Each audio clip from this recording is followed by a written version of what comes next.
And welcome back, everybody, to another episode of Bubba and the Bloom, episode 143. It's a Thursday, so we're previewing the week FAAB coming up here, week 13 for this week's episode, and some news and much, much more as always.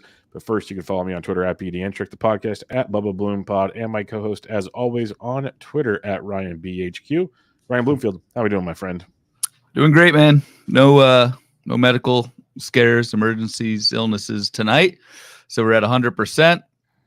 And doing great. Entering kind of low key one of the best weekends of the year, I think, with the US Open going on and leading into Father's Day on Sunday. So happy early Father's Day to you, my friend.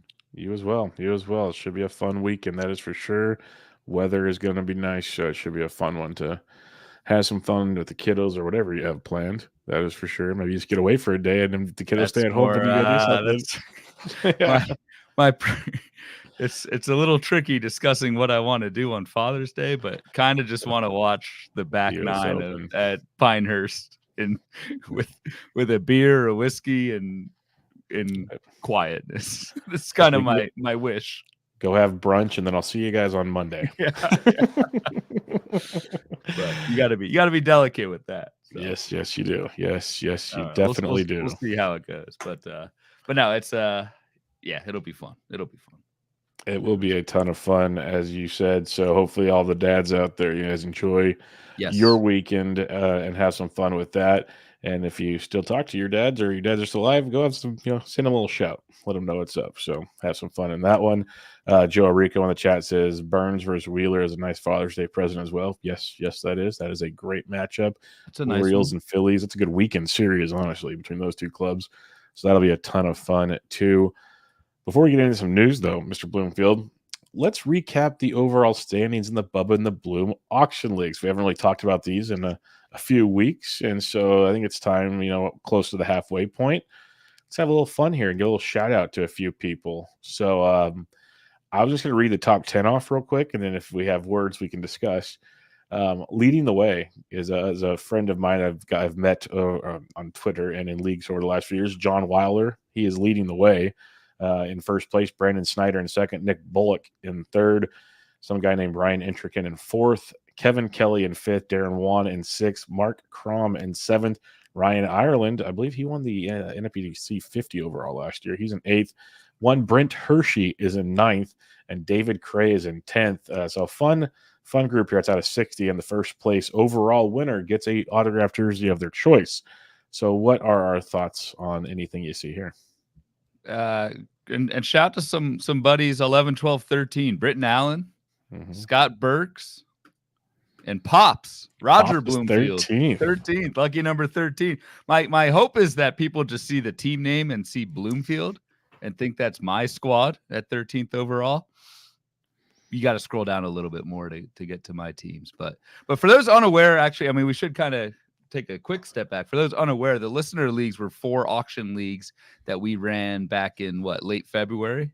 Yeah, 4 15-team auction leagues. 4 15-team individual auctions, and they combine them all to an overall on the NFBC site. So there's 60 overall teams, and the grand prize is a signed jersey of the winner's choosing. Is that correct? Of an active player?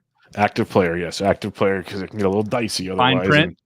And we encouraged to probably get your best draft pick or auction pick or something, get that player. But hey, you can get whatever you want. If you want Ronald Acuna, you can get Ronald Acuna. So whatever you want, they'd probably cost about the same price as you auctioned him for in the draft. But pretty much whoever you feel like in those. But these are $50 entries. The NFBC online championships, auction championships are $150. So these are a little cheaper.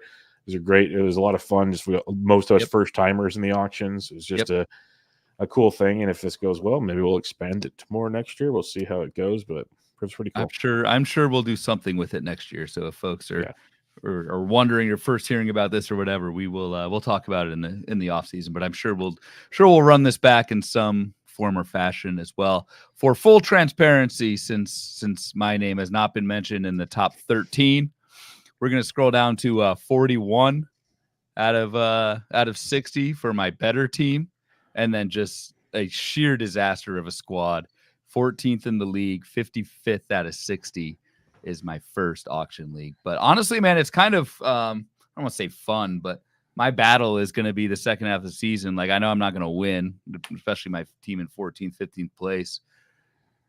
I want to see how I can get it. What can that second half do? Like, if I can get that team to like 7th or 8th, that's it doesn't count for anything. You don't get any money, whatever. But just kind of those moral victories or more like just strategy victories that at least feels good coming out of the second half. So still grinding very hard in FAAB, despite my team being near the cellar. Yep, and that's the way to do it. Fight till the bitter end. That's what we always talk about. Like you'll notice in a lot of your leagues, folks, people might start disappearing pretty soon. Especially, football time. June, July. You will notice. Yes, we will start noticing.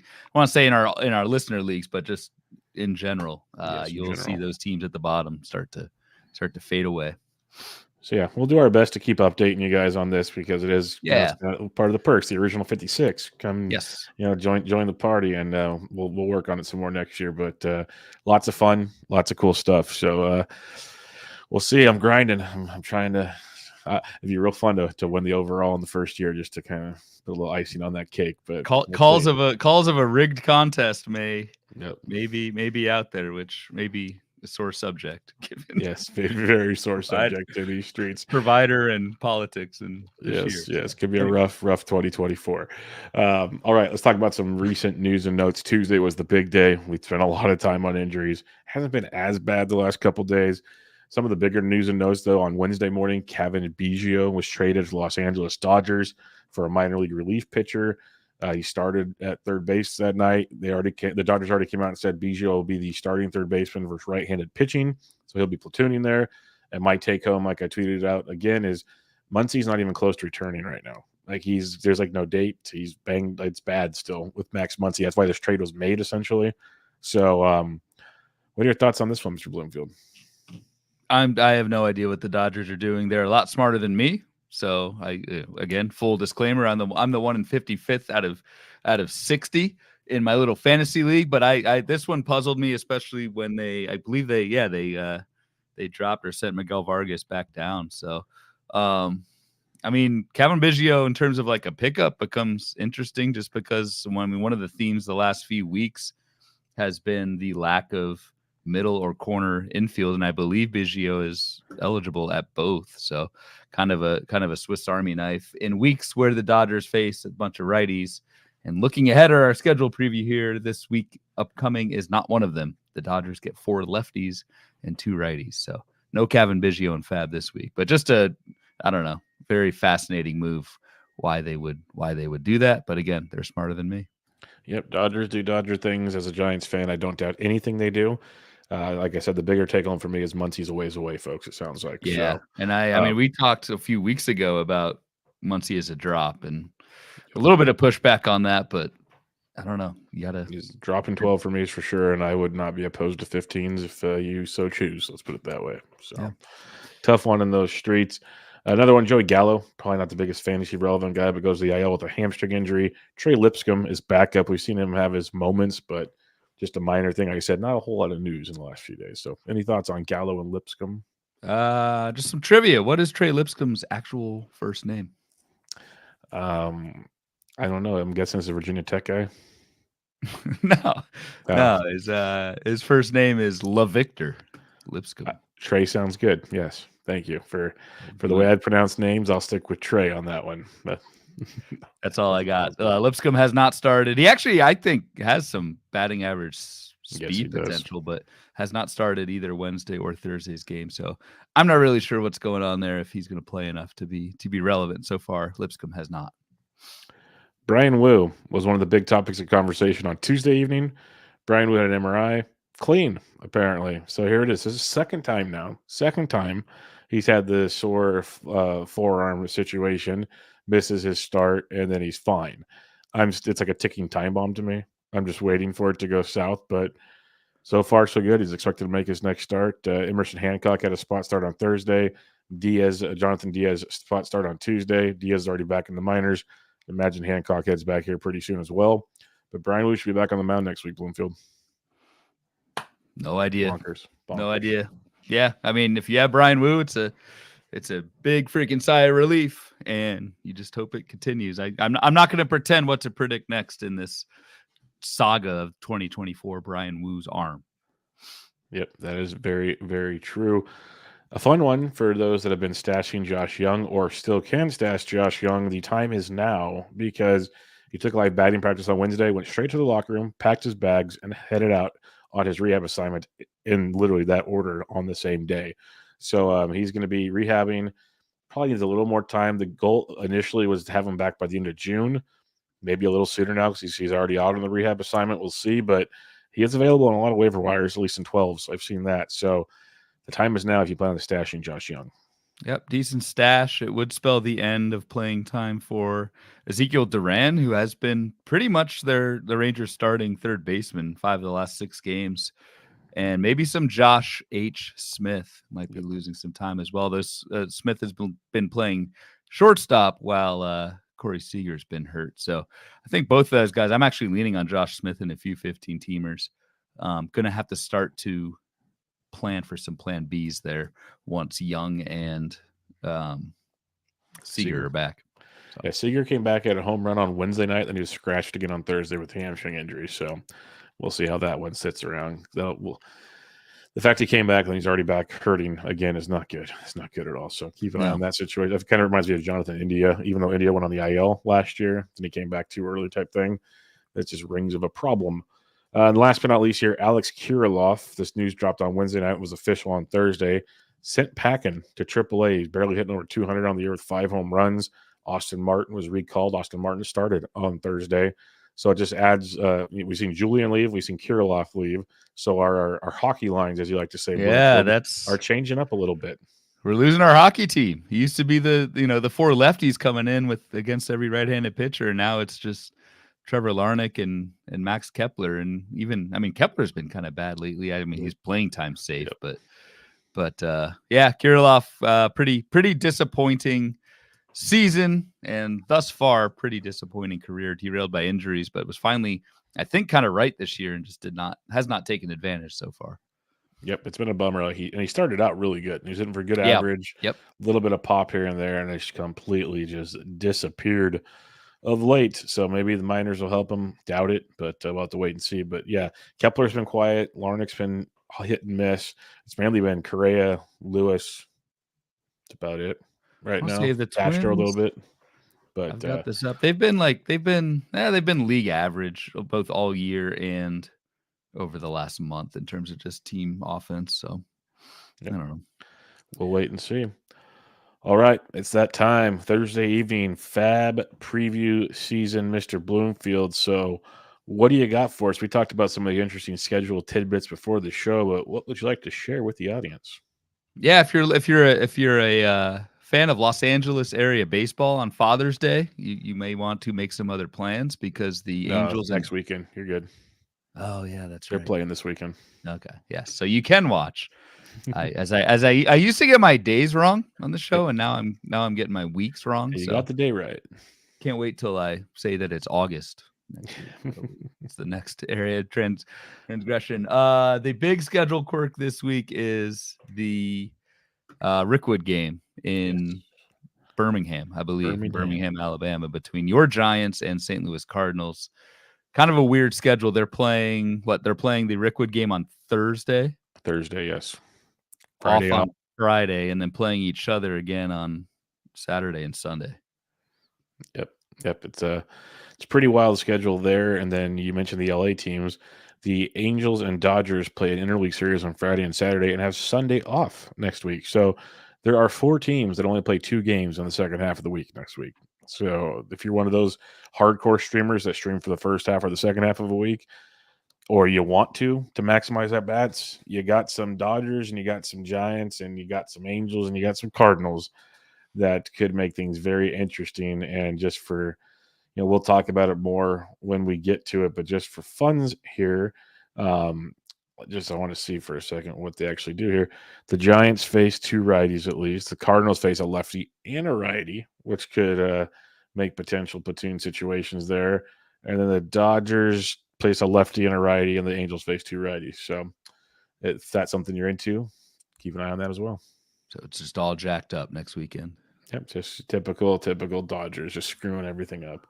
We're gonna blame them for all of it. Don't you worry. Any other thoughts, or are you ready to go team by team and have some fun here? Let's do it. All right, Arizona Diamondbacks kick off our week with 6 games on the road, 3 at the Washington Nationals, 3 at the Philadelphia Phillies, 3 lefties, 3 righties. Yep, that's about all I got for you. Yeah, tough streaming week for your guy Jock Jams, who just hit a grand slam Monster. this evening, but only 3 right-handed games. Tough for him and McCarthy, but a lot of moving parts in Arizona with Geraldo Perdomo is back. Yep. Playing shortstop, although did not start Thursday night, but I would think he's pretty much the regular shortstop, back and playing 9th. And then you've got Jordan Lawler back in AAA. I'm not guessing at this, but yeah, you're nodding. So he's in AAA. Should be up very soon, which will be interesting to see what the Diamondbacks do with Blaze Alexander, but really Eugenio Suarez. If you've got Eugenio Suarez on certainly your 12 teamers, but your 15 teamers, kind of one of those Gene Segura guys, has been doing nothing, and you should be looking for and planning for alternatives at third base or corner if you have Suarez, because it just reading the writing on the wall kind of sounds like his everyday playing time may be numbered for now. I can see him getting DFA'd here when Lawler comes back, is what I'm starting to think. Yeah. Because when Perdomo came back, they moved Blaze Alexander to third base to see how he'd fare there, they said, which is funny considering Lawler should be back with no longer than a week, maybe shorter. So Blaze has a few games to test it out, and that just means they want, I think, to keep Blaze to have that, because he can play second, short, and third. He can play, and he's played second, short, and third all this week. So super utility over Eugenio's poor production, and that's why it feels like Eugenio's either going to be traded for a bag of balls or he's going to get DFA'd, is what it's coming down to. Which, so if you can find Lawler out there, that's one I wouldn't mind, heading to if you could. That is a absolute stash, especially this weekend. It's probably the last time. I don't know. He had to have been drafted, so remember that part. Yeah, in NFBC leagues, but in others, like I bet in Tout he's available. I should probably look before I say such things, but yes, an interesting stash this week for Jordan Lawler, who is a pretty much consensus top 5 prospect. So maybe slips through the cracks in your own leagues and you can grab him. But yeah, man, I'm looking at Eugenio Suarez, dude. 30% K rate, hitting 197. The power is you could always live with the strikeouts because the power was there. The power is not there this year. 5 homers and 262 plate appearances. I agree. At 32 years old, I don't know what the defense looks like, but yeah, could be DFA Eugenio Suarez. Yeah, it's rough. And as Uncle Ted says, when is Arizona bringing up Devison De Los Santos? And he's a stud. He's a muscle machine. Like, he's had a ton of power. I think it would take another Lawler injury potentially. Like, they want Lawler up there, power, speed from Lawler. Yep. DeSantos would be something, or someone, God forbid, ever happened to Christian Walker. De Los Santos would be a good one for that. But there's a reason why De Los Santos went in the Rule 5 draft, and then can't remember what team picked him up. They didn't keep him, so he went back to Arizona. That's pretty much, they have no room for him at the end right now, is the problem. All right, the Atlanta Braves, they have 6 games this week. 3 at home against the Tigers, 3 at the New York Yankees. That should be fun. 2 lefties, 4 righties. Not a whole lot of interest for me on the waiver wire. Nope. And I'll continue my weekly venting, whatever, about Adam Duvall, who continues to not take advantage of everyday playing time. I'm starting to wonder how long that leash is. The Braves do need to make some moves here, especially with, they are like the worst offense in baseball and have been for a while. So it's crazy. If you look like from May 1st, did we talk about this in the last show? Or talk about it off the air? I think we might have talked about it on Tuesday. Yeah, from like May 1st, they have everything's the same as like the Orioles, who have the most home runs in baseball. Just the Braves aren't leaving town, basically. It's really crazy to see. So like, I just feel like it's gonna come, and when it happens, it's gonna feel like last year where they just hit everything out of the park for a month. But I could be wrong. What I'm thinking with the Duvall thing is he's gonna keep playing for now, but there will be trades. Like Lubov's rumored, and there's a bunch of guys. Like, the Braves aren't gonna sit quietly on this one. They will make moves because their team is that good. And it's going to feel like if you're in the NL East, you're going to feel what I feel like being a Giants fan when the Dodgers do things. It's going to happen. They're going to get at least one, if not two outfielders. So just be prepared for this one. I mean, dude, Duvall's hitting 169 with a 260 OBP, and I can't imagine a 35-year-old Adam Duvall is any good in the outfield. Like that is a sink. So I will admit I was very interested in Adam Duvall after the Acuna injury because of the everyday playing time, and looking very wrong on that one so far, to the point where I'm in 15s. Like, I don't know if I'm cutting him yet, but I'm doing everything I can to not start him. Yep. I'm with you as well. Baltimore Orioles, they have 6 games coming up, all on the road. 3 at the Yankees, 3 at the Astros. Talk about some playoff previews coming to town. 1 lefty and 5 righties. It's your boy's week yet again. Who's my boy? Mullins? O'Hearn? Brian O'Hearn. Yeah. Brian O'Hearn week yet again. Lowered his K rate to like 12%. He's balling. Yes, he is. He has been awesome. I don't know what his ownership is in 12s nowadays, but I can tell you. Probably, I'm sure it's too low. Oh, it's going to be. No, 99% no Cs. There we go. Wow. I am thoroughly shocked. 92% started. So I guess we need to stop talking about Ryan O'Hearn.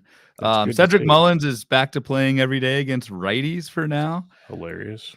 But that's a tough start. I've been benching Mullins in my 15-teamers, not cutting, but benching. I still think you can't really cut given the track record of Mullins, but certainly understand if you do. Jorge Mateo's back from the IL. Seems to be a favorite amongst the Baltimore front office in terms of playing time. So Mateo's back. I think homered since his return. Yeah, Tuesday. Since he came back. So Jorge Mateo is pick-upable. Yep. In your 12s. Mateo is 39% rostered in NFBC 12-teamers. So I like that move. He's playing every day. Love Mateo. I've been rostered him in a lot of 15s a few weeks back. So big fan of what Mateo brings to the table. Boston Red Sox, they have 6 games this week, 3 at Toronto, 3 in Great American Small Park, 2 lefties, 4 righties. If for some godforsaken reason David Hamilton's still on your waiver wire, fix that immediately. He is 82% in 12, so there's 18% of leagues could go get some David Hamilton for a very expensive price tag. But what else are you seeing there in Boston? Wilyer Abreu should be back hopefully within a week. Masataka Yoshida returned, which changed things up a bit. But what are you seeing here? Yeah, I was gonna mention at least Yoshida's back from the IL, DH both games against righties. I think that's going to be a strict platoon. So a 4-game week for Masataka Yoshida. I don't think you're doing that, but I'm monitoring Yoshida because I did like what I saw from him last year. Just kind of fell apart so far this season. It may not come back together, but that's at least someone with track record who's probably pretty widely available. Wouldn't pick up Yoshida for this coming week, but just kind of see how he does, see how often he plays against right-handers. Yep, most definitely. But get your David Hamilton, folks. Make it happen quick. Chicago Cubs, they have 6 games this week, all in the friendly confines of Wrigley Field. They get the Giants for 3 and the Mets for 3, 2 lefties, 4 righties. Looks like a pretty nice week to roster some Cubbies if you can. But again, there's really not a lot out there to roster for the Cubbies. No, there's not. I mean, PCA, Pete Crow Armstrong is not really doing anything with the playing time that he's been given. Michael Busch is back to playing every day and hitting. He's kind of hitting all over the place, but has been mildly decent over the last week or so. So Michael Busch in deep leagues, I'd take a look at, but wouldn't spend anything considerable in FAAB. Hitting 251, 8 home runs this year. I feel like 6 of those 8 happened in 1 week earlier in April for Michael Busch. Yeah, don't get too excited on that one. Like you said, it's just that's a rough go for Mr. Busch at this point. Also waiting for Seiya Suzuki's oblique to just explode at some point. Yeah, it's kind of like Seager's hamstring. They're both doing the same thing right about now. It's not fun. Not fun. Chicago White Sox, they have 6 games coming up this week, 3 at home versus Houston, 3 at the Detroit Tigers, 1 lefty, 5 righties on the docket. So Gavin Sheets is kind of heating up again if you're feeling it. I'm not all about that life, but what do you like there with the White Sox? Not much to like here. Andrew Vaughn, though, is kind of on fire lately. Went deep again tonight.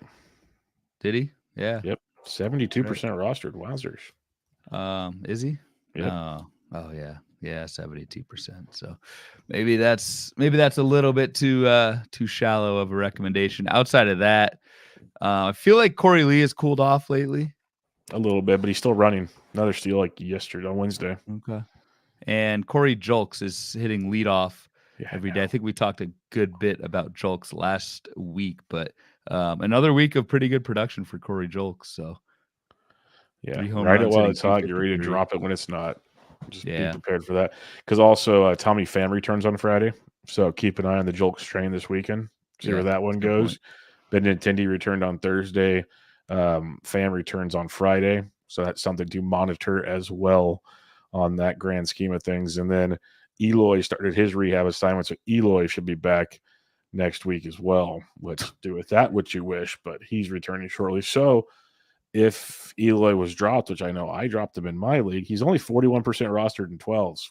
So Eloy wasn't doing much to begin with, so that's why I could see Ryan smirks over there. But he's out there if you need a potential power source. No, my smirk is I just randomly wandered over to Martin Maldonado's page. Oh, why'd you do that? Get this, dude. Dude, the White Sox have given this guy 110 plate appearances. Martin Maldonado's hitting 078 with a 130 OBP and a slugging that's lower than that, a 118 slug. This is like the worst hitting line I've ever seen. Yeah, it's brutal. And like the White Sox, because they're a bottom dweller of the world, their pitch right now is they're trying to vote Martin Maldonado as the starting catcher in the AL. That's like their push. Oh, that's their push. Yeah, just to really have it sink in. It's pretty rough. Oh my God. One thing I will mention, though, because we don't talk pitching a lot, Drew Thorpe will be available, and he faces the Tigers next week. Good point. So keep that one on your radar. If he pitches on Sunday, keep an eye on that. But Drew Thorpe will be pitching over, I guess, Thursday or Friday against the Detroit Tigers, Saturday against the Detroit Tigers. So keep an eye on that one. And then looks like I want to get ahead of this because we mentioned it with Baltimore. It looks like Cade Povich won't be in the rotation next week. So keep an eye on that situation as well, folks, because I know he had a great start. Ouch. Because he shoved against the Braves. Because, well, again, nothing's locked in on RotoWire right now, but they got Suarez, Irvin. Kramer's supposed to potentially be back next week.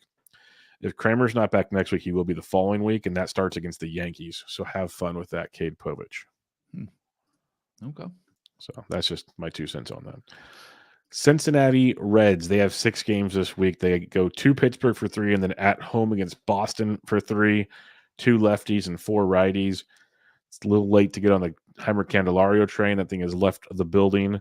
Anybody else of interest for you with Cincinnati? No, to be honest with you.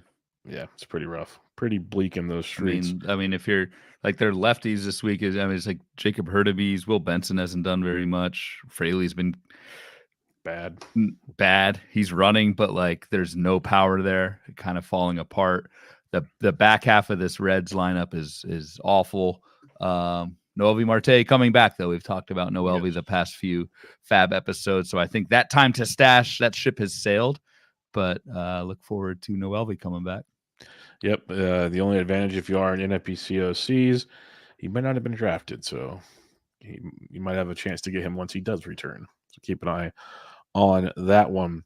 All right, the Cleveland Guardians, they have 6 games this week, all at home. Seattle and Toronto, 3 each. 1 lefty, 5 righties. The guys I'm interested in are all rostered pretty much in Cleveland. So who has your attention? Agreed. Interesting that this is it doesn't really have my attention, but Kyle Manzardo is now like a bench player, has played just 3 of the last 6 and just DHing, which, I mean, I guess when you have Josh Naylor at first base, that's what's going to happen. But like it hasn't been great for Manzardo, hitting 221 with a 27% strikeout rate, no home runs, but has had how many barrels? He's got a few barrels, 5 barrels. So at least some power there, but that's just yet another hitting prospect this year that has gone belly up pretty quickly. Yep, not good at all. So yeah, I avoided that one for now. I'll take a fun one on that. We have a random kind of unicorn week here. Colorado Rockies, 7 games. 7 at home. All in Coors Field this week. They get the Dodgers for 4, and then the Nationals, who actually been pitching well, for 3. So it's not a walk in the park, but 2 lefties, 5 righties, Coors Field. Problem is I really don't know who's available worth rostering still on the Rockies. You're not going to grab Toglia, Jake Cave, Ilarius Montero's done nothing all year. Exactly. I don't know how to pronounce the first. Adael de Amador. I have not seen him play yet. The rookie that came up by Brendan Rodgers is out. Yeah, he was probably picked up in a lot of leagues last week, and if he wasn't picked up last week, he's available this week because he has a 37% strikeout rate, whiffing a ton, chasing at everything, and just a couple hits in 14 plate appearances so far. So not the most impressive debut for Amador, who was a top 30 prospect at Baseball HQ. So there's some pedigree there, but it was a very aggressive call up. And I don't think the dude's ready. But I mean, if you want to take a shot, the speed is there. You could try and grab some bags in a 7-game week. I think Amador is going to play every day at second base. So you got to be pretty desperate, but that's at least a name I'll throw out there in an all Coors week. I feel like we have to throw out at least one name. Yeah, he'll get the run until Brendan Rodgers returns. I haven't seen a return date, but I believe it's next week. We'll see. But yeah, it's a rough week because Tovar's already taken, McMahon's already taken. The main culprits are there. Don't go at him. Chris Bryant, if he magically returns to the IL, just don't do it. It's just not worth it. Save yourself the money. But yeah, it's a bummer. 7-game week, and we'll talk about the opposing teams in a bit. Detroit Tigers, they have 6 games this week, 3 at the Atlanta Braves, 3 at home versus the friendly Chicago White Sox pitching staff. 1 lefty, 5 righties for Detroit. This sucks. I keep going team by team. There's nobody really standing out on a lot of these teams for me right now. And again, at least so far, that can still be valuable information to not spend if you don't need to in FAAB every single week. Yeah, I'm not really. Jake Rogers in 2-catcher leagues has been hitting for some power. I like that, but outside of that, we talked up Matt Vierling. He's cooled down a week or 2 ago, but yes, has cooled down. Country music star Colt Keith is not playing against lefties, so that's a 5-game week. So I don't know. I'm kind of grasping at straws. I don't see much here, man.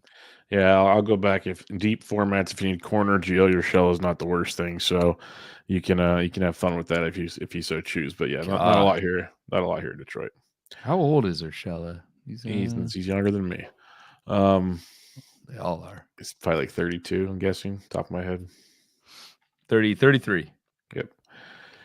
Houston Astros, now we're cooking. 6-game week. They got 3 at the White Sox, 3 at home versus Baltimore. That's a tough one. On that one, 2 lefties, 4 righties for Houston. Yeah. Are you trying to grab someone hoping Kyle Tucker? Are you grabbing Trey Cabbage? Does that do it for you? Because it doesn't do it for me. But not a lot. Hopefully Kyle Tucker's back by then, to be honest. And Yainer Diaz. Right. That's what I was going to bring up was Yainer Diaz, because I don't know what the latest is. Yeah, hopefully he's supposed to be back on Friday. They said he's sick and he had a contusion in his finger, and he's supposed to be back Friday. So I'm actually mildly interested in Victor Caratini if Yainer was out for a while, but it doesn't sound like that's going to be the case. Chas McCormick still continues to just play against lefties, so he's a drop. Folks. He's not. Yeah, he shouldn't. I'm assuming he's a drop. He's not an ad either. So yep.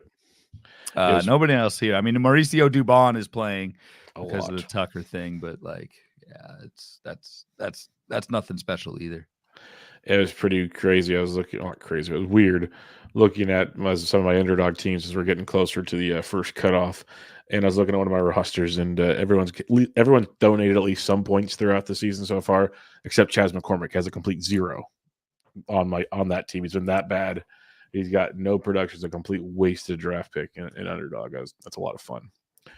Kansas City Royals, they have 6 games coming up this week, all on the road. 3 at the Oakland Athletics, 3 at the Texas Rangers. Pretty friendly set of games, though. Yeah. 1 lefty, 5 righties. Man, if Michael Massey were to come back, that would be amazing.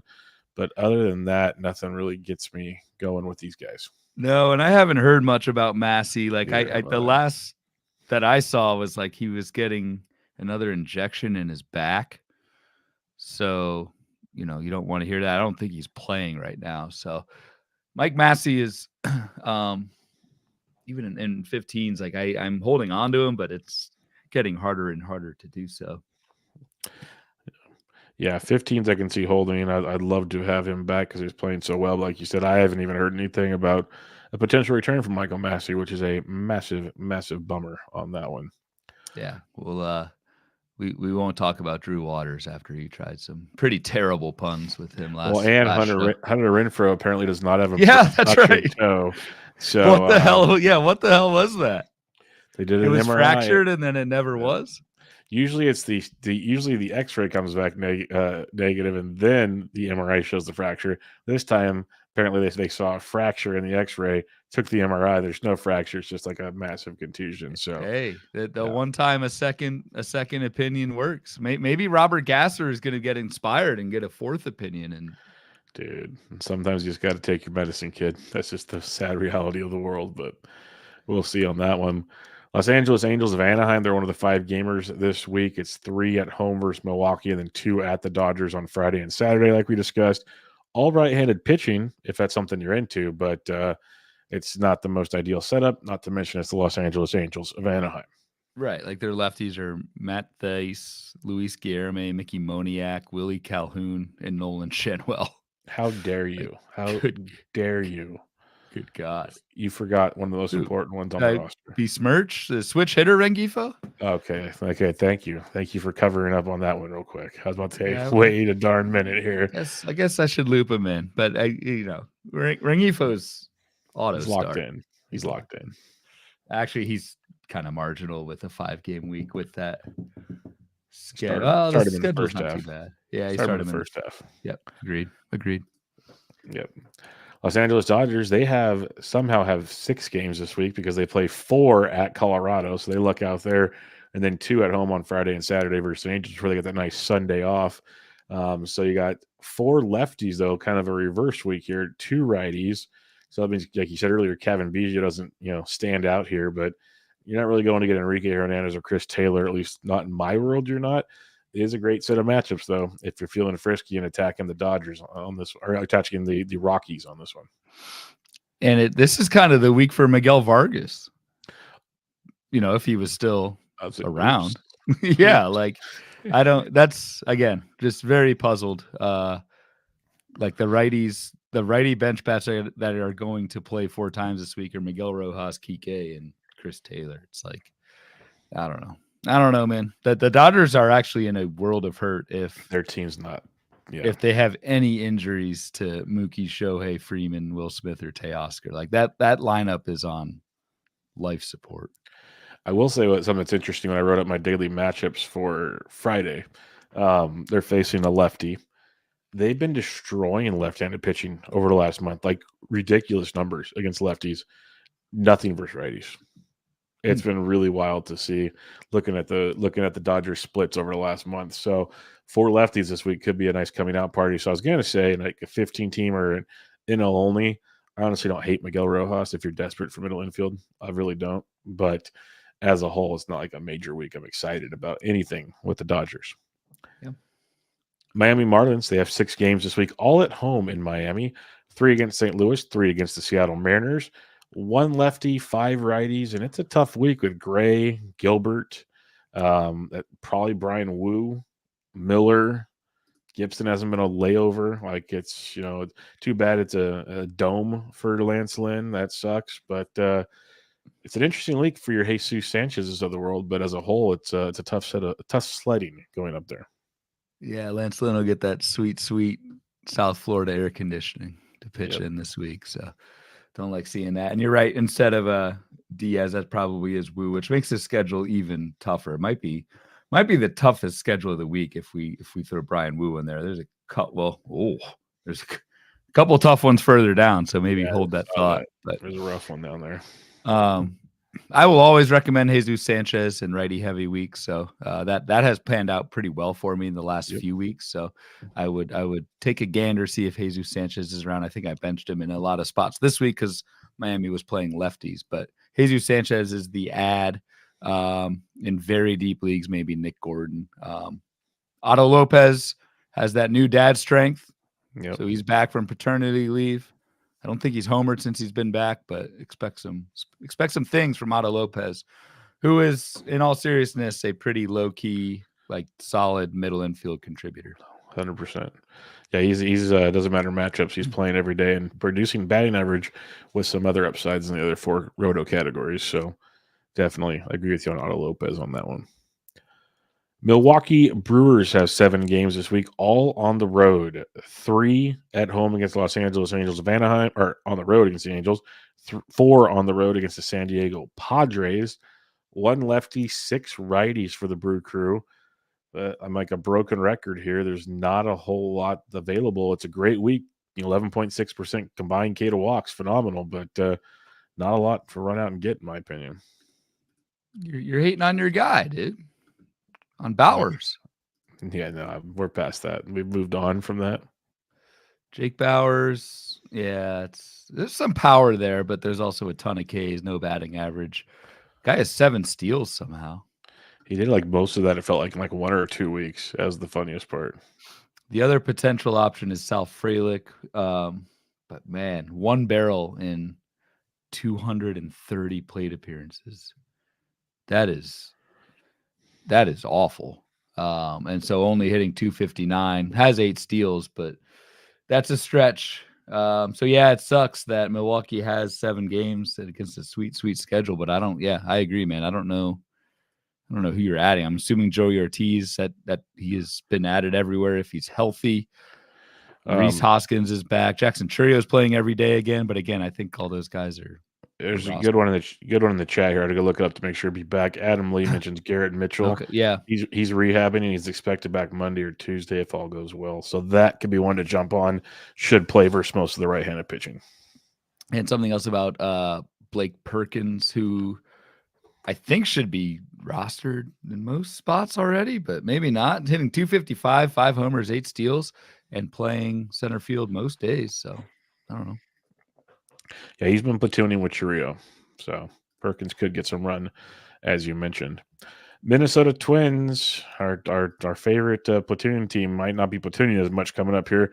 2 lefties, 4 righties, 3 at home versus the Tampa Bay Rays, 3 on the road in Oakland, which is always fun. The Rays is tough, though, as Bradley was awesome on Thursday. Just filthy stuff. It's the kind of stuff we dream about when we talk about Taj Bradley. But 2 lefties, 4 righties for the Twins.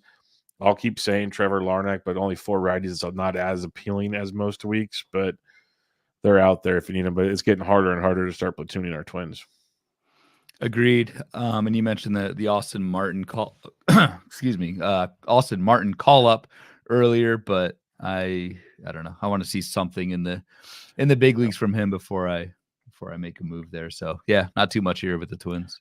Yep, not a lot. Martin was hitting like 288 in AAA ever since he got sent back down with a couple home runs and a couple steals. Wasn't like going bonkers, that's for sure. New York Mets, they have 6 games coming up this week, all on the road, 3 in Texas, 3 at Wrigley Field. That's a fun one, but I tell you, John Gray, Eminaga, Taillon, Asavia, whatever, not a murderer's row. 2 lefties, 4 righties for the Mets here.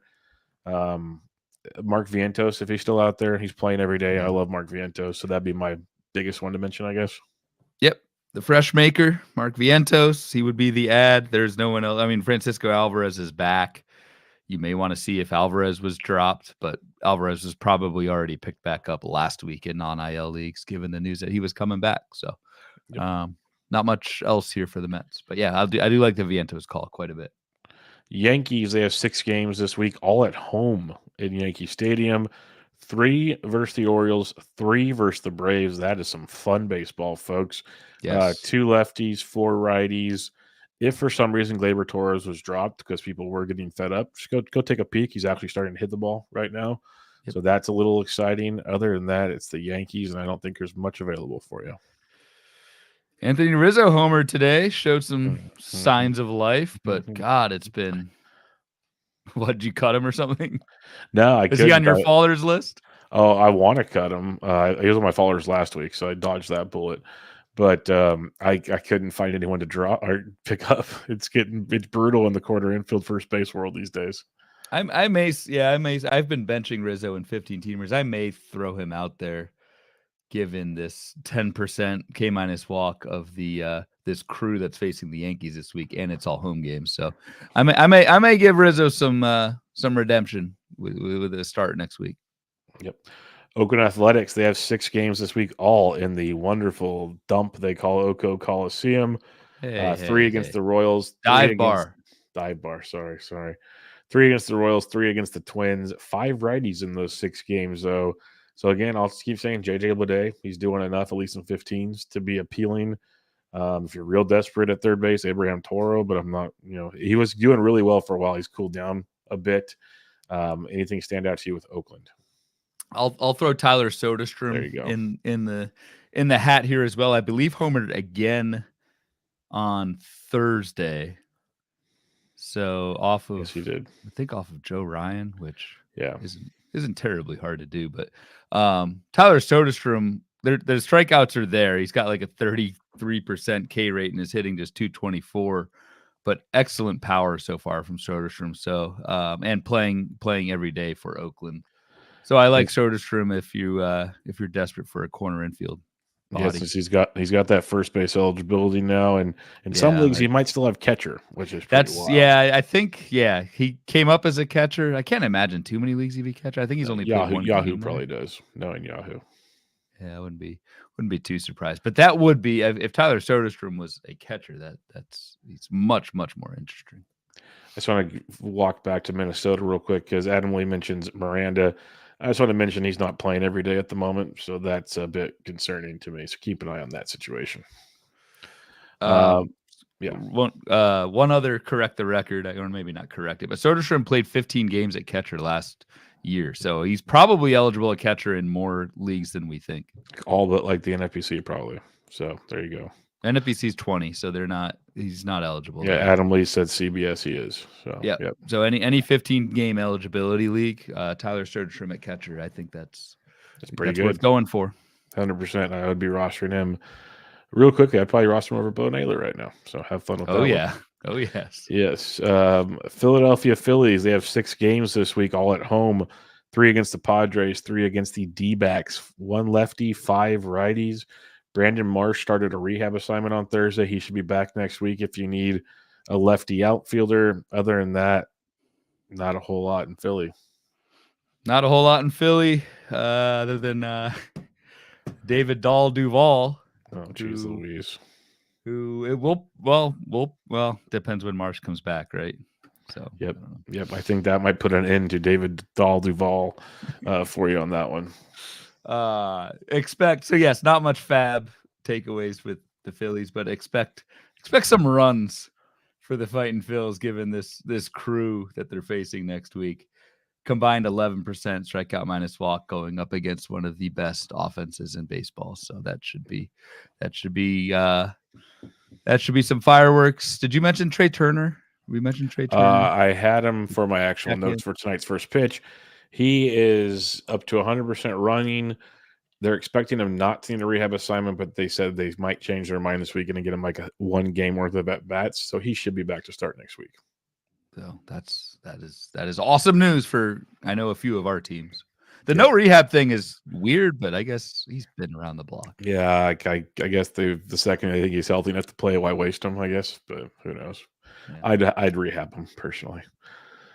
Pittsburgh Pirates, they have 6 games this week, all at home in Pittsburgh. 3 versus Cincinnati, 3 versus Tampa Bay. 5 righties out of that, so you can go back to Captain Jack if you so choose. It's been a quiet week, but that's what Captain Jack does. But he will play in 5 of 6 games. It's just not an easy set of games. The pitching is pretty good outside of Aaron Savali, so you got that going for you. Come on. I don't even Spires. You give Spires a pass and not Cy Savali? I think Savali shoved his last start. He was good. Shove's a strong term for what took place in Savali terms. He shoved. Okay, I got you. On the Savali scale. Yes, it's a low bar. Yes, we've got a comment in the chat. Let's get rowdy, but I'm not getting too rowdy with. It's like, would you rather Jake Bowers or Rowdy Tellez? Jesus, I'd rather very Spider-Man meme. I'd rather Bowers will run. Not update that team. Be Valid. the preferred solution there. Probably Bowers, in all honesty. Yeah, probably. Soderstrom over both of them. Yes, 100%. San Diego Padres, they get 7 games this week, one of the few. There's not that many 7s this week. Yep. They go into Philadelphia for 3 and then at home for 4 against the Milwaukee Brewers. 2 lefties, 5 righties. I doubt Jackson Merrill's available out there for you. There's just, again, there's not a lot available this week, it feels like, in the potential matchups. Yeah, sorry to be a broken record, gang, both of us, but we can't sit here and recommend Donovan Solano, who's playing third base every day. Like, I'm just not going to do that. I'm not going to recommend. I'm just going to make Peralta. moves to make moves. It's not worth it. Exactly. So, and again, looking like so far a very light week in spend for FAAB, which again has value. So no, despite one of the few teams with 7 games this week, the 7-game teams, it's Milwaukee. We just said it's nothing. Padres nothing, and the Rockies pretty much nothing. Yep, that's rough. I don't know. Well, we got the San Francisco Giants. They got 6 games this week. They got 3 at Wrigley, a Thursday game in Birmingham against the Cardinals. Get the day off on Friday, and 2 over the weekend in St. Louis. So they're playing in 3 different places against 2 different teams. 2 lefties, 4 righties on the docket. And again, like Wilmer Flores is actually swinging it okay, but I'm not like that's only if you need corner infield help in deeper formats. If Elliot Ramos is still out there, go get him. He shouldn't be anymore. Other than that, there's not much to my liking. Not Brett Wisely leading off. I like Brett Wisely. He's still not playing every day, though. Yeah. And Nick Ahmed's rehabbing. Thairo Estrada has 1 stolen base all year, man. He's been dreadful. That's tough. Yeah, the Giants just aren't running much as a whole is the problem. They're just not a massive running team. It's really strange because Bob Melvin usually likes to run, so it's confusing. Yeah, no, that's been a huge bummer because we were both big time in on Thairo, and I was expecting 20 bags, if not more. Yep, 100% with you on that one. He was he got us more than our money's worth last year. This year, it's been a different story, to say the least. Does this sound right, or even remotely right, that the Giants have been the best team against lefties over the last month? They've been, I don't know if best is the right word, because like I told you what I saw about the Dodgers is ridiculous, but they have been doing better. The Giants have been very good versus lefties of late, like very good versus lefties. I can't attest. Yeah, they have been good. Michael Cicchini says Wilmer playing more with Wade out. The one thing I'll say is Wade wants to play in the Birmingham, Alabama game at Rickford Stadium. Sorry if I mispronounced that. Rickwood Field. He really, really wants to play in that game, and he's busting his rear end to get back from that. I don't like the idea of that because he's rushing a hamstring injury, which usually means you re-aggravate the hamstring. But it was like the one game he wanted to play in, and I understand that. So if he comes back, that puts a damper on Wilmer as well. Yeah, it would. Keep that in mind. Seattle Mariners, 6 games coming up, all on the road, 3 at Cleveland, 3 at the Miami Marlins. Another one of those backward weeks, 4 lefties, 2 righties. So Dylan Moore gets a little more love in the streets. Anything else for you in Seattle? I believe Dylan Moore was a paternity guy as well. Yep. Just came back yesterday or today. Yesterday, yeah. So happy Father's Day to him. Tyler Locklear. He went deep on Thursday. Yeah, he has hit quite well actually so far. Couple barrels in his first week. Yeah, went deep off of Garrett Crochet, hitting 250. That's probably a little bit higher now. So Locklear's I would think gonna play a good bit, especially in a lefty heavy week. So I like Locklear as at least a stream. See what he does in week 2, and maybe hold on to him longer as long as he continues to man first base. We'll see how long Ty France is out, but at least Locklear is a short-term rental. It could be useful. I believe Ty France either started hitting off a tee or taking batting practice today, but was a fractured heel. There's still no immediate timetable for that return, though. So Locklear should get some run for at least another week or so. That's it. So there we go. There's an ad. There we go. We found one, man. I wonder what his relation is to Heather by chance, but maybe I'm just showing my age with that one. You have no idea what I'm even talking about. St. Louis Cardinals. Dude, I'm like 6 months younger than you. I know, I'm kidding. I have heard of Heather Locklear. You make me feel so old sometimes, Bloomfield. And, this is where we're at in FAAB this week. St. Louis Cardinals, they have 6 games coming up this week, 3 at the Miami Marlins, 3 at home versus the Giants, 2 lefties, 4 righties. Again, it's actually 1 at Rick Woods Field, 2 at home versus the Giants. Clarify for those that keep tabs at home. 4 righties, 2 lefties. It's kind of been the same usual suspects we've been talking about if they're available, it feels like, because Edman's still a ways away. You got a few guys that Wilson Contreras is getting closer. I'll say that much. If he did get dropped, Wilson Contreras is one to go take a peek at. He's getting real close to a rehab assignment. Other than that, I don't have a ton for you. No, I don't either. I was actually, while you're talking, I was looking up Ivan Herrera, seeing what he's been up to. It's not good. He's hitting 272. So the batting average has been there, and he's not striking out that often. Yeah, everything else not so much though. 9% barrel, like that's not. I just had higher expectations. I guess I should appreciate it the way Bo Naylor's been playing. We did maybe hype Ivan Herrera up a little bit, and it hasn't totally panned out. He's probably like a top 15 or 16 catcher right now. So you take that. You'll take that in a 2-catcher league. Still can't believe Matt Carpenter is on this team and DHing against righties, and then there's Michael Ciani, who I don't know too much about, except he's I think a pretty good stolen base threat, but yeah, he's got 6 steals already, but no power, hitting 200. You're not going there either. You are not going there either. That is for sure. Lars Nootbaar he's still a ways away. Tommy Edman's a ways away. So I just wanted to double check when you said the Ciani thing. Is it time for our monthly "Is Tommy Edman alive"? He's taking batting practice from both sides of the plate now. It's the farthest he's been in a long time. Big progression for Mr. Edman. Tampa Bay Rays, they have 6 games this week, all on the road, 3 at Minnesota, 3 at Pittsburgh. The hardest K to walk schedule on the slate with Pablo Lopez, Joe Ryan, Jared Jones, Paul Skeens. We should take a running tab every week. Whoever faces this Jones-Skeens combo, or they're the worst one of the week, feels like we might be getting there. Tampa Bay, it's 5 righties out of 6 games, but those righties are not easy. No, those righties are not easy, and I think hard enough that like I wouldn't do like a Richie Palacios. How's Brandon Lau been? He's been playing actually pretty well lately. Yes, probably roll with him, but he's probably already rostered. Oh, Jesus, he's hitting 193. God. Yeah, since he came back, he seems like he's at least having big hits. I'll say that much because he's getting walk-offs and stuff like that, driving in runs. Yeah. But yeah. So the 5 righties is like helpful, but not those 5 righties. No. Although, but Pablo Lopez's K to walk is awesome, but Pablo Lopez threw a game like Savali his last time out. Yeah, he did. He gave up 2 runs in 5 innings and got a win.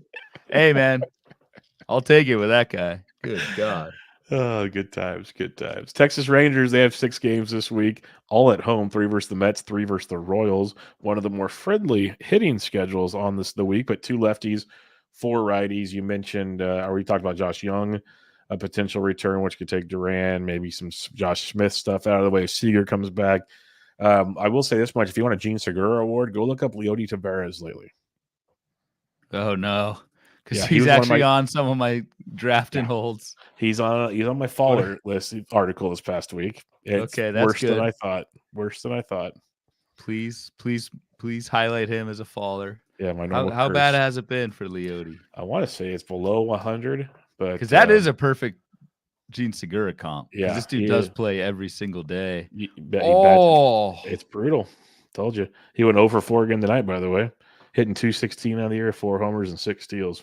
Last 31 days, Leody Taveras is hitting 157. There you go. With 6 runs, 3 RBI, and a home run, 2 steals. But that is Gene Segura style, because I know I have him in some drafting holds. I just see his name, and I'm like, all right, he's going to play every day. Because right before that 31-game slump, he had like a 2-week just burner where everyone started adding him. It was great, and then I just disappeared. So, yes, everyone added him, plugged him in, and I haven't looked back probably.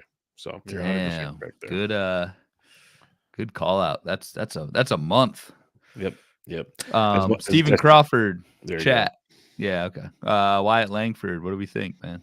He is heating up. I'm still not a believer, and I believe he's good. I don't believe he's going to meet the hype people gave him coming into the season, which I've been that since day one. Man. So it's just tough. It's tough to first year to kind of meet those expectations. Yeah, and even the last month for Langford, a little bit more contact, but it's been very hollow contact, very few hard hit balls, no homers, 1 steal the last 31 days, 4 runs, 6 RBI. No, I'm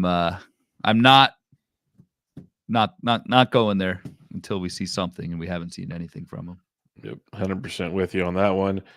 Toronto Blue Jays, they have 6 games this week, 3 at home versus Boston, 3 at the Cleveland Guardians, all right-handed pitching, which means you can get the new leadoff hitter for the Toronto Blue Jays, Spencer Horwitz, on your roster. Could do the horror show. Could go there.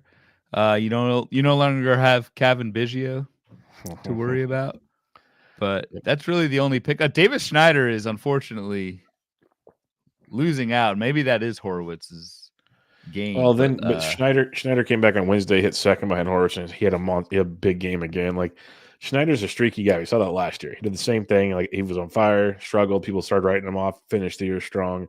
That's who he is. So if they want to go Horwitz 1 and Schneider 2, like, after trading Cavan, they have no reason not to, in my opinion. So. I think, yeah, I agree. I think Schneider's better than Horwitz is just on a. Oh, I'm with you there. Absolute heater right now. And Horwitz is almost primarily a batting average guy, which might give you runs as a leadoff hitter. There's not a lot else he's giving you in that stat line. Yeah. So I don't know. I guess I'll keep the faith on Schneider. I don't know if I'll play him next week or not. Oh, I will. You will? I will. He has Chris not Will, played. Carrasco, Lively, McKenzie. I'll take my chances versus those 4 guys. Yeah, that's a good point.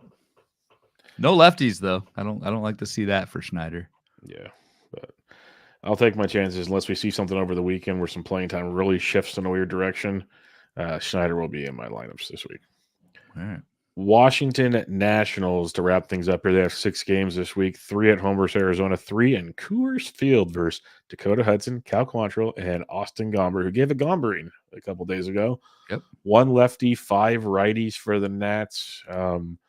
They're playing, like, for Nats standards, at least they're playing really good ball. Like, they're pesky as hell. They're scoring runs. They're pitching well. Jake Irvin's still available. Like, I know we're talking hitters, but go add Jake Irvin if you can. I can't only say that so many times. It's annoying, but who do you have hitting wise? Are you going to go back to Eddie the Eagle or just any Winker or anybody like that? I would go. I'd probably go Eddie Eagle. He slowed down quite a bit, but yes, he did.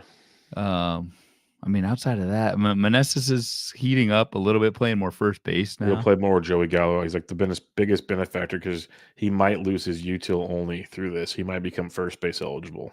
That's a big takeaway from Meneses, people. Keep that in mind. I think he already is first base eligible. That's good. I thought he was only util, but yeah, he's got 30 games at first. Oh, well, never mind. I'm a dum-dum, so there you go. He's been first base for a little while, but I don't know. Hitting 237, 2 homers, like, I don't know. It's not great. I don't know how the Nationals are playing well. I look at this lineup and it's like Lane Thomas is starting to hit again. Yes, but he is. Like, outside of Abrams, Thomas, Winker, it's brutal, man. Yep. No, it's definitely a brutal situation out there, and they keep getting it done though. It's pretty wild stuff there in Washington. Like, I was looking at their roster resource while you're talking, and like Nick Senzel has his, like, it's almost like I was looking at, but yeah, they don't all go off at once. They just kind of rotate turns, like a couple games each. It feels like and they just do their thing. Jacob Young quieted down, like you mentioned, but yeah, we need LaVictor. We need LaVictor Lipscomb. LaVictor Lipscomb, my God. I do. The Jake Irvin shout out was good. I know we focus more on hitters with these schedules, but yes, he has been so good. I've written him up and talked about him so much over the last like 3 or 4 weeks. It's just every time I look at his roster, I'm like, how is it still here? It's insane. Like, let's just have some fun with it right now. In NFBC 12s, I'm looking at Irvin.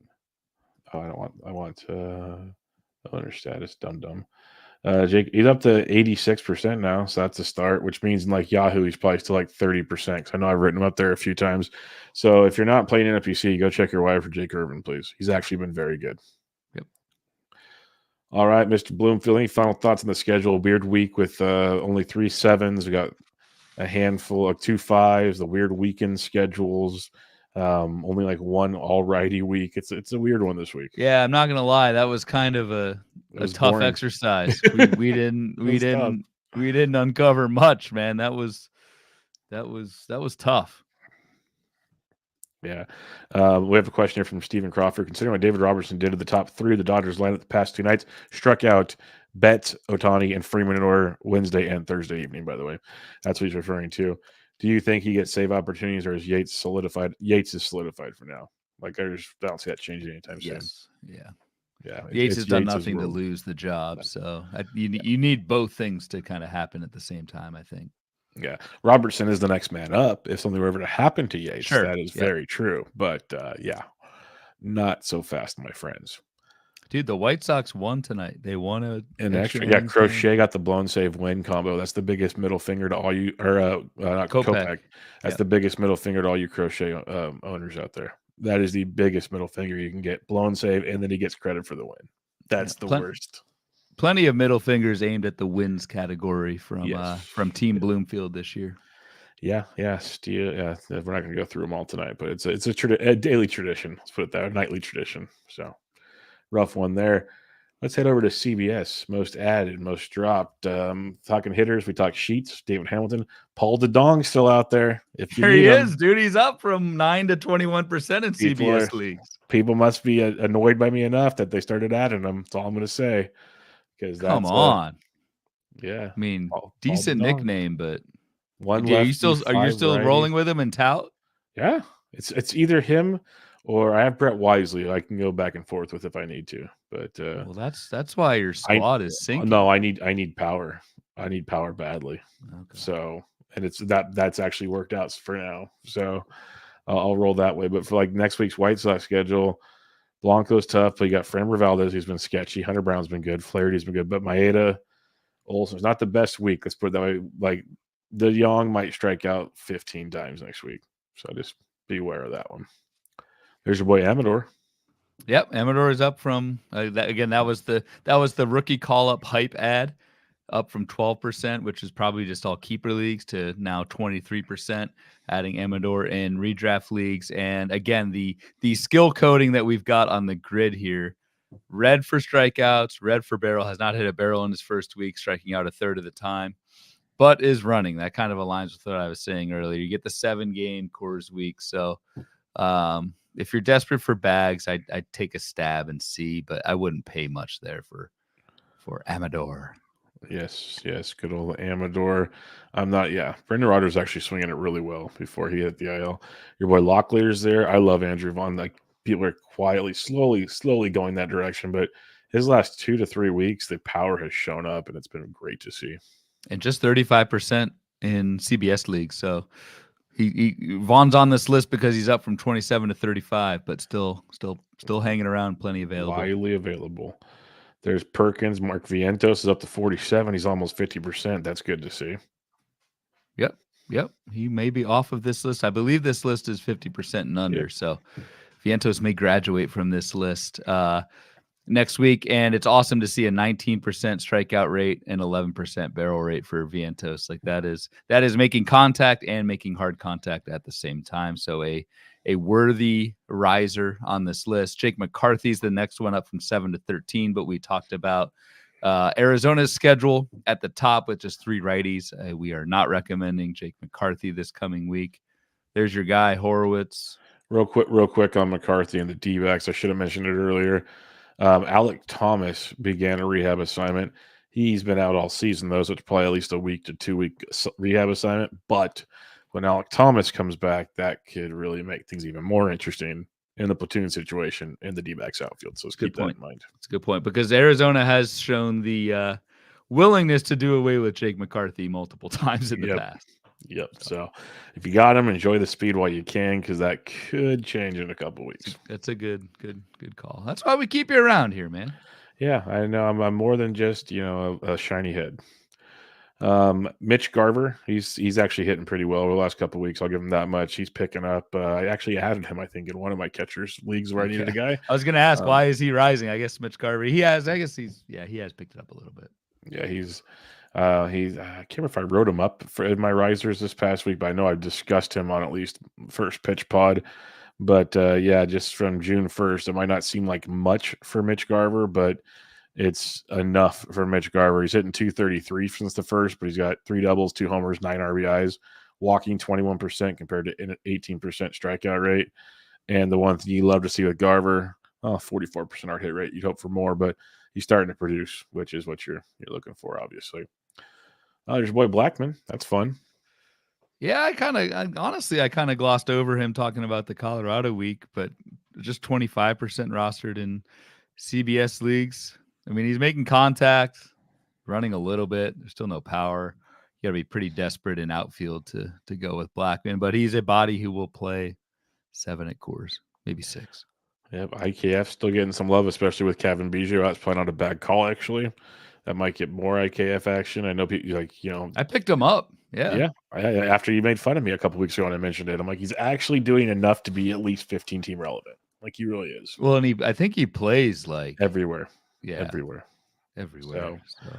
So. Miranda's still getting there. Like I really hope they keep playing him. He's been hitting well and deserves to play some more. There's Flores, your boy Tyler Soderstrom, and Jordan Lawler. So a bunch of the dudes we were talking about. Interesting to see Tyler Freeman as a riser. Yeah, that should be hitting second pretty soon. Why? What's wrong with him? He's not producing, is he?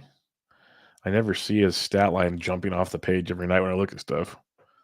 6 homers, 8 bags. Yeah, he's hitting 218. Hey,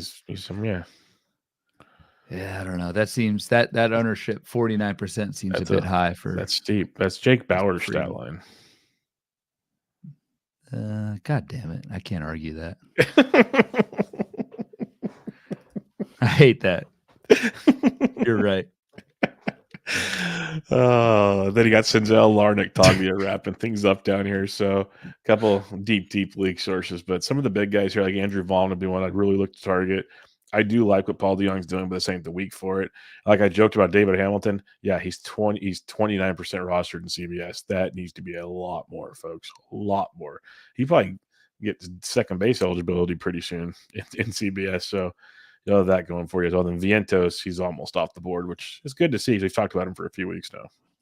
Just highlighted our guy Jordan Lawler just to reinforce that one as a stash. And in weeks where you don't have good streaming pickups, maybe you've got room for a stash and you do that. David Hamilton has 7 games at second base, so getting close to once you hit that 10 gamer, I think you're eligible in NFBCs. So yeah, that'd be nice. The super middle infielder, like the Jorge Mateos of the world. All right, let's talk starting pitching here. You got Hurston Waldrop. Looks like he'll get another shot in the rotation. I'll be passing, but Spencer Arrighetti, Mitchell Parker, Joey Estes, these are guys I am interested in, especially in the 15s.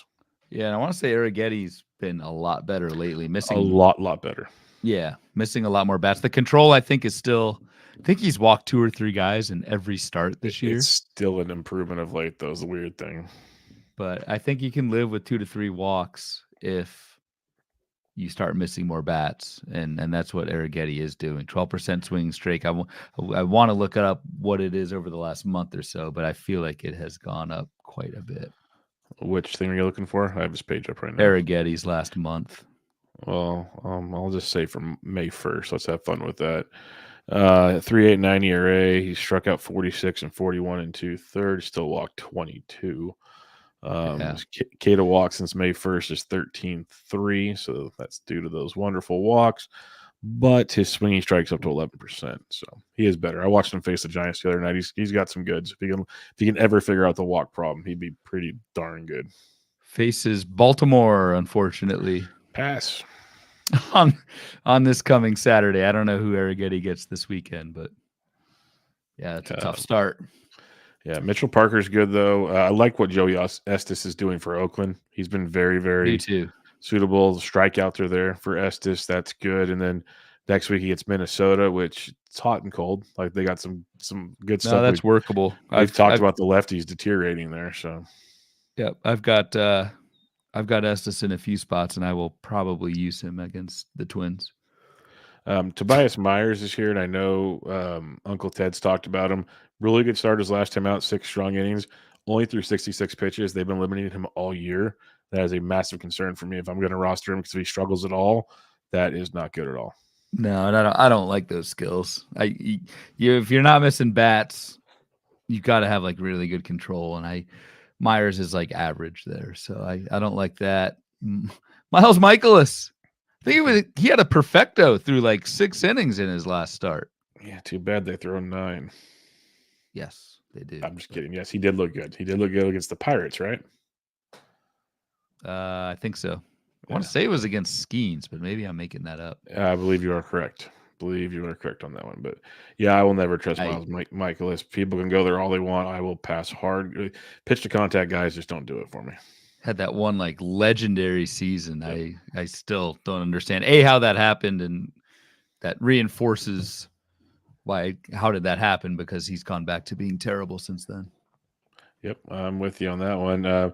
Max Myers there. Get your stash, folks. He'll be back any day. So stop sleeping on that one with Max Meyer. We talked about that last week. Robbie Ray stash. That's an interesting one because he has thrown a couple of 2 to 3 innings at the rookie level in Arizona. Looked pretty good. Again, rookie level in Arizona. But if all keeps progressing nicely, he might be a post-all-star guy. So as rough as pitching is to find, I understand that stash right now. I really do. Same with Alex Cobb. Alex Cobb's actually starting to progress and should be back after the All-Star break as well. So you might get Ray and Cobb coming back after the All-Star break if you can really handle the stash world.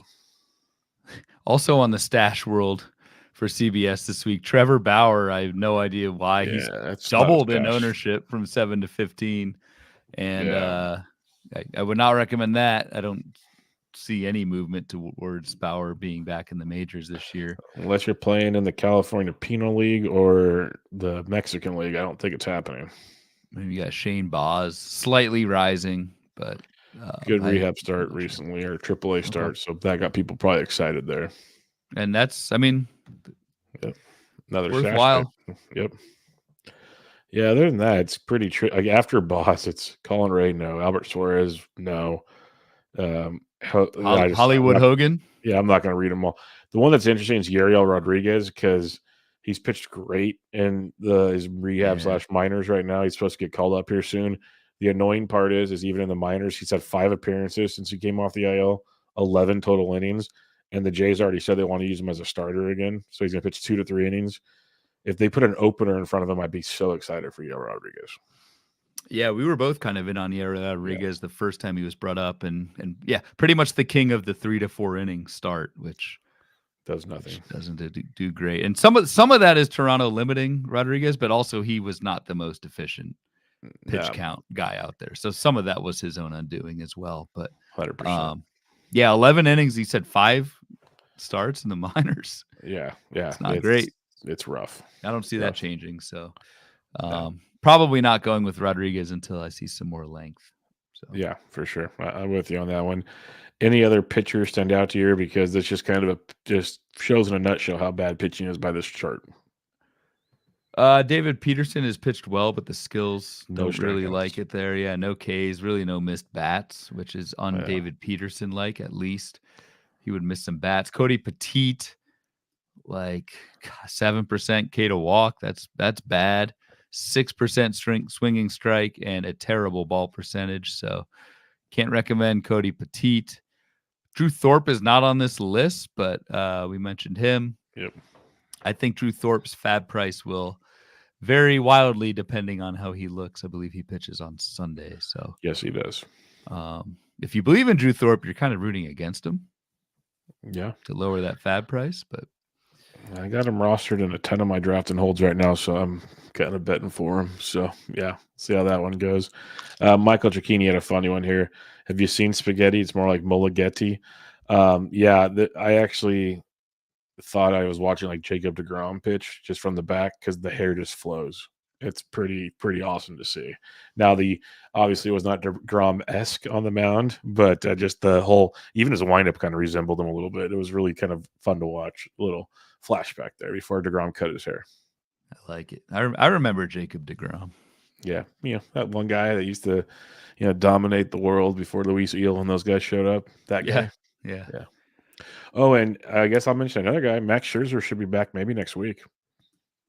If he's out there for you. Call out. Yep. He's rehabbing right now, so it is the time to stash. With it's not being a major ad drop type week, stashing is definitely on the agenda. So I got like Max Scherzer, give you one to go check out as well. Yep, your first draft and hold team will get one shot in the arm for you. Get one of my pocket aces back, right? Is that what you call them in the 5th, 6th round? I can't remember.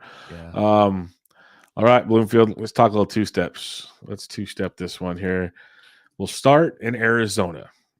Slade, I got shelled my last start. Ciccone at Washington, at Philadelphia.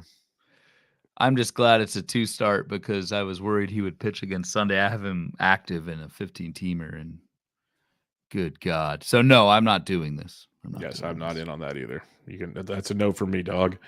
Nobody in Atlanta because they got a lot of moving parts there right now. It looks like Baltimore's a no for now, but that could change. Boston, Nick Pivetta, you're at Toronto, at Cincy. Yeah, you are. He's been very inconsistent lately, but the skills are tons of strikeouts. Yes. Cubbies, Javier Hassad versus the Giants versus the Mets. I think you do it. The facade. Yeah. He just won't go away, dude. It's a good one. I don't think I've ever paid attention that much to hear that. You've had to have said that one before. That's good. That's good. I mean, he is literally a facade. Yep. All right. So ERA versus Sierra. Sierra is our preferred go-to, like skills-based, what their ERA should be. The last 3 seasons for facade: 3.11 ERA, 5.09 Sierra. 3.05 ERA, 4.41 Sierra last year. This year, 2.81 ERA, 4.11 Sierra. So maybe Assad is doing something. Maybe he's just one of those guys. There's not many of them, so I doubt it, that can consistently outpitch their skills by an extreme amount. But I'm not buying. What's the 2-step? Sorry, I went on my little rant. Versus the Giants versus the Mets. I'll throw them. God damn it. Yeah, I'll probably throw them too. Yeah, you throw them. You keep playing with the facade on that one. Just hope it's not a windy day in Wrigley. This is fun. Yeah, I ignored him on the sheet earlier, but here we go. Carson Spires. Sorry, Carson Spires. Spires. It's Spires. I'm an idiot. It's Carson Spires at Pittsburgh versus Boston. Jeez. Spires has a 2.33 ERA. Yeah, that's 19. Great control, throws strikes, but hasn't given up a home run all season. That'll change. I don't think I'm doing this. I'm not risking my touchy pitching numbers on that. This could be a nuke. Could be a nuke. Cleveland, you got Tristan McKenzie versus Seattle versus Toronto. God, Sticks is so. I can't trust him. I can't either, but I'm probably throwing. Yeah, the Seattle start's great, and the Toronto start is decent. I'm throwing McKenzie in 15 team. And 15's for sure. 12, it's kind of a coin toss. I'll say that much. Depends on what other options you got. It's not a for sure thing. Colorado got Quantrill versus the Dodgers versus Washington. Nope. Detroit, Reese Olson at Atlanta versus the White Sox. That's a yes. Atlanta's not that good right now. Atlanta's not that good right now. Correct. My sigh there is from Olson's last start. What did he give up? Like, he got shelled. It was the ultimate, like, ERA jumped like 2 runs on the season from it. He got destroyed. But no, Reese Olson's been really good, and that's an awesome 2-step. Your start, Ronel Blanco. Royals, Alec Marsh at Oakland and at Texas. He was dealing against the Yankees on Thursday. That's your guy, too. I'll start him, especially in 15s for sure. 12's kind of in that McKenzie world where it depends on what you have, but 15s I'll start him for sure, if anything, for that Oakland start. Yep, you love the Oakland start, and I don't know. Yeah, skills are good enough. I'd do it. Yep. Yeah, and I know people might say, well, Oakland's hitting. No, they're not. They were hitting really good for a while. They are. Yeah. 82 WRC plus versus righties for the last month. It's gone down quite a bit. Miami, Braxton Garrett versus St. Louis versus Seattle. That's a yes. That's a yes. Milwaukee, Jacob Junis and Tobias Myers at the Angels, at the Padres. I don't think I can do either one. I don't think I can do either one. And I don't even know if Junis will if he will throw this. I mean, he's still on the IL with a shoulder injury. So even if you get Jacob Junis two-step, guy didn't go 5 when he was healthy, so I don't think he goes 5 now. So we talked about Myers a little bit ago. So yeah, I'd do a double no here. You're starting Pablo Lopez regardless, right? Tampa Bay and Oakland. Yeah. You don't need to ask me that. I know. Man. I'm just trying to be nice. Come on. Mets, Peterson at Texas at the Cubbies. I think yes, but 15's for sure. Yeah, you just hope it is a small sample when we say Peterson has not been missing bats since he's been back from the IL. So yeah, I'd go with Peterson that two-step. It's a pretty good one.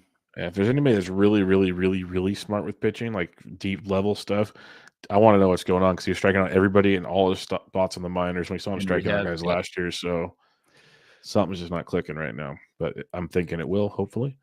Nestor Cortez, you're starting. Hollywood Hogan versus Kansas City versus Minnesota. It's an awesome nickname. Hogan Harris. No, I'm not doing that. You're starting Christopher Sanchez. That's easy. Bailey Falter. What's versus the deal? Cincy versus Tampa Bay. No, I'd actually say I thought it'd be a quick no, but here we go. Versus Cincy versus Tampa. It's a no. It's Bailey Falter, man. I don't care. I don't care if his ERA is whatever the hell it is. That's why I didn't give the teams at first. I figured it'd be an easy no, and they're like, well, what are the options? Has he been? No, he hasn't been. Don't. We'll move on.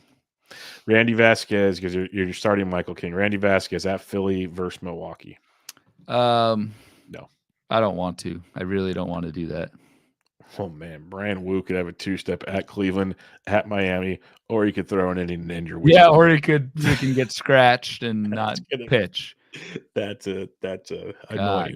You hold your nose and start him because that's an awesome two-step. But yeah, like I said earlier, we're done trying to predict Brandon. That's a ticking time bomb this year. Yep. Jordan Hicks at the Cubs at St. Louis, and to your boy. I'll start him because the strikeouts are there still, but he's, like I said a couple weeks ago, he's not going deep. He's gone less than 5 innings in each of his last 2. If you need wins, it's a very tough one. But ratios aren't horrible, and he's getting a ton of strikeouts. So I do it just because you can accumulate over 2 and hopefully gets a win in there, but it's not great right now. Keaton wins a disaster of himself. Kyle Harrison looked better his last start, but he still doesn't make me feel comfortable. Like Logan Webb's the only thing I can rely on every 5th day right now. Jordan Hicks randomly a spike in Ks. That's what I'm saying. That the Ks are going up, but he's going less in games. So it's weird. It's weird right now. What the hell? Yeah, 12, 19, 24 strikeouts in Jordan Hicks's last 4 games. But yeah, how many innings? But you're 16? Right. Yeah, 5 1/3, 3 2/3, 4 2/3. Yeah, he's not going deep. Not going deep at all. I'd throw it. Oh, I do it. I do it for sure. Because at worst, you can accumulate you probably like 12 strikeouts or more. Yeah, but and hope he runs into a win. Sonny Gray at Miami versus Giants. That's a yes. Aaron Savali at Minnesota at Pittsburgh. Let's go. I would even start him for that. That's a pretty good two-step. So the rebound train's in full effect, man. Honestly, Aaron Savali's been very unlucky this year. 5.2 ERA, man. That's a tough one to swallow right there. 3.75 Sierra is good. The skills. It's funny. The Savali skills are basically the exact same as they were last year. 24% K rate, 6%. Actually, they're better this year than they were last year for Savali. So I'm not saying he's like a legend or anything, but he used to be a legend. It's pretty crazy when you leave the AL Central for the AL East, how things change. I thought I bought into the major strikeout spike post Tampa trade with Savali. That just has not translated. But yes, I am throwing Savali in this two-step. If you are, I am for sure. Yeah, that's true. John Gray versus the Mets versus Kansas City. Yes. Yeah. Gray, I think only threw like 3 innings. Yeah, he didn't go super deep. Didn't go super deep, but I think he actually threw a bunch of pitches, or like maybe 60, 70 as he ramps back up from the IL. That's my only like slight hesitation with Gray is like, will he go 5? But yeah, I'm doing the Mets, Kansas City. You say Kikuchi versus Boston at Cleveland. That's a yes. Yep. And then Jake Irvin, there he is, versus Arizona at Colorado. Sign me up. Yep, agreed. That's a big one. One more I want to mention because I think Ryan will appreciate my fake name of player. Rodri Munoz gets St. Louis next week. Sign me up for that. Gets Kansas City potentially the following week. Him and Meyer are supposed to both be in the lineup. And Rodri Munoz threw on Thursday evening. Yeah, he pitched well. And he had a perfecto going into the 6th. He threw 6 shutout innings with 1 hit, 1 walk, and 5 Ks versus the Mets. If you look at Munoz's overall, time with the Marlins here, he had a couple rough ones towards the end before he got demoted again, but strikeouts were always there, and we saw a good outing this time around. So I think he's a fun stream in the right matchups. Agreed. Good call. So I wanted to bring that up because I didn't bring it up earlier, but I remembered it during this part of the show. All right, Mr. Bloomfield, we have, I believe, one listener question. So we will hit this one up real quick here. Yep, just one. Our buddy calling my shot. What's the best way to make a big jump in the standings, say 15 standing points at this time of the year with FAAB? Do you start to target specific categories in FAAB around this point in the season, or is it still too early? And he shows a screenshot of being in third place behind my first place team to make it even worse. That's the added context. Yes, just had to throw that one in my face. But so in this league, you just don't add anybody, and you just hope you hope you just get lucky. You let me manage the squad. I'll get it in tip top shape for you, Colin. What was the actual question? Like, how do you make What's the best way to make a big jump in the standings, say 15 points? Because I'm at 108, he's at 93. Well, the big thing is I would focus my priority on pitching because you have 30 pitching points and 63 hitting points. So like I've started doing that over the last few weeks. I look at what does my team need more if I only have like 2 players I can drop for the week. Doesn't matter what positions they are. If I only have 2 players I can drop, what can benefit my team more to keep moving up the standings? For him, it's pitching. So that would be my main focal point. Unless you get a serious hitting injury, focus on all the pitching you can get right now. Yep, and we've named a few stashes tonight that I feel like this is stash week, given the lack of other options. And I hate that I'm doing this because he's behind me. Is even if it's guys we didn't mention this week, go pull up the 2-star grid, start adding guys for next week, the following week. Get them cheap now so you can start accumulating stuff that way. That'd be my 2 cents. The last thing I would add to is I think it's still too early to get uber focused on categories. Very true. If it's too early to you overcorrect on steals or whatever, and we still have more than half the season to go. So I don't really start looking unless you're like way behind or some extreme things there. But I don't really start reacting to categories until like late July, August. Yeah, I just know it's like if you had like 45 points, it's tougher. The fact he's got 30, he's got room. He can start adding up some points probably. I haven't even looked at it. I'm just assuming if you're at the 30-point marks. I have a couple like I can't remember what leagues they are now, but I have a couple FAAB leagues where I have like I had 8.5 hitting points a few weeks ago. Oh, and one I had 17 hitting points a few weeks ago, and so I started attacking hitting, and they're slowly climbing because you can, if you really, really try to hammer those, you can start accumulating hopefully, and to make a lot of moves. But you have to start earlier than later because the gap will widen if you don't. Yeah, 8 points. You gotta. Oh, it was wild. Like I waited until about the 2-month. I waited about the 2-month mark to start looking at those parts of the standings a little more. And I'm like, the first time I looked at it, I'm like, you got to be kidding me. I think that's pretty bad. Yeah, it's not too late to start working on that. I had like 60 pitching points, but like 8.5 hitting points. It was made me go, how good this team could have been. Like, God damn it. Yeah. Here we are. And then we'll wrap it up on this. Mr. Michael Giacchini says, can we get a Rowdy Rodri versus Hollywood Hogan this season? That would legendary. Make it in Oco, and I might make the trip. Legendary WWF battles back in the day between Roddy and pre-Hollywood Hogan. Actual Hollywood, yeah. Rowdy might have been around for a little bit of the NWO Hollywood Hogan era, but not much, that's for sure. Yeah, he was an old. He was Yes, he was definitely an old, and he enjoyed his life because we didn't have much after he finished wrestling. He had a lot of fun while he did, though. Yeah. All right, we'll wrap it up on that one, Mr. Bloomfield. Any final thoughts? Week 13 FAAB, halfway point of the season. Weird week, and yeah. No, just enjoy Father's Day. Get your FAAB in Saturday and enjoy Father's Day. Yeah, for anybody that does care, that looks at my weekly FAAB article, it'll most likely be out Friday night or first thing Saturday morning because I will be off the radar. Like, I'll be around, but I won't be doing a whole lot Saturday and Sunday. So it'll be out a day early. And if things change, well, it is what it is, folks. So keep an eye on that. They don't pay enough to put that FAAB article out. Yeah, that's a fact. They don't pay me pretty much at all. So yeah, you are 100% correct on that one. But yeah, have a happy Father's Day, my friend. And all we actually, so Steven did ask us a listener question. I just remember this off the top. US Open pick. That's right. My bad. Screwed up. After what we saw today, given what we know now, yes, of course. I like Rory a lot. I like Rory. Like, he's got that swagger right now. I like Rory a lot. I said Bryson Tuesday. Not a bad pick either, and I'm gonna stick with it. I think when I saw that question earlier, it was one of those two. Is what I was thinking. They both looked good. Bryson just there was a hole today. He almost drove the 13th hole, par 4, only one to get up there, and there was another hole where he outdrove the rest of the field by 50 yards. I saw that. That's insane. It just gives you a wedge into those greens where you can loft it up there and stick it a little bit easier so it won't run off. I think that's a huge advantage. Plus, I personally feel like he's playing with some sketchy equipment that is helping him out.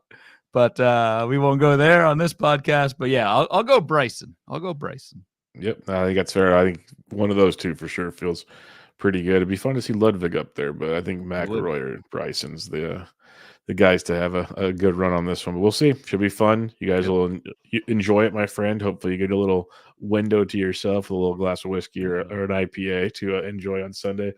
Have a happy Father's Day to you listeners. Have a happy Father's Day. And we'll be back with you guys on Tuesday. News, Bloom boards, more, all kinds of fun stuff. Hopefully no injuries. We'll try that one for us.